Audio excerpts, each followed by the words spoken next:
Alright, we're going to do a super quick tutorial on making a pencil holder. So here's the thing.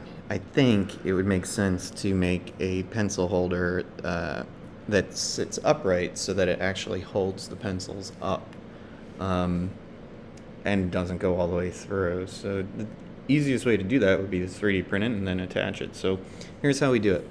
The first thing you need, though, is the diameter of a pencil.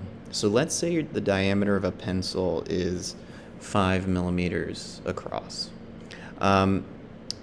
What you can do is create a cylinder that's 5 by 5. However, this is a pencil. And the thing is, some pencils might vary a little bit.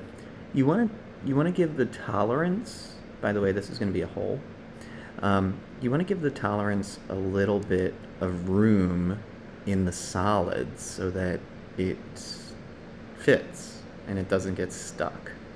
So if you measure something and it's 5 by 5 or 4 by 4 or 6 by 6, give it a little bit of extra wiggle room. So go ahead and make it like, just go a millimeter more, okay, in both directions. So we go there and we go there. And now I'm feeling comfortable.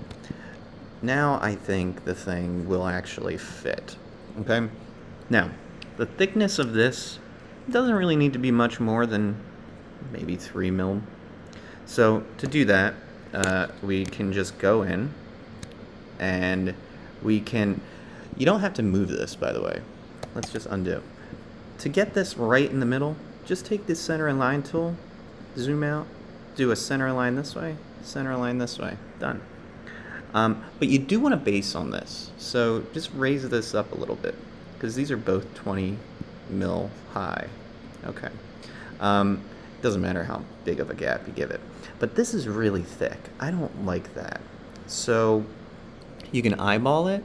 We know that this is 6, so we can make these 12, okay, and we'll just take a look and see what this looks like when we do 12, okay, and now again, center align, it looks better. Okay, I'm comfortable with that.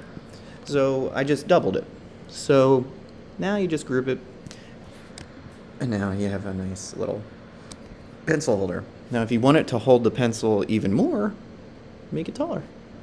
Now, I don't know how tall a pencil is. Probably, it depends how sharp it is, I guess, or how many times it's been sharpened. But let's say it's 100 centimeters, or 100 millimeters, 10 centimeters. Typical pencil size, maybe, roughly. I don't know.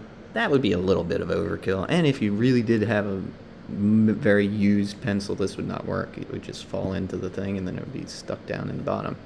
So maybe something like this, 45, 40, maybe 50, I don't know, whatever you want. It will print quicker the shorter it is, obviously, so if you want to start with 30, that would be fine too. And that's it. Export as an STL, and we're good to go. Hopefully that helped.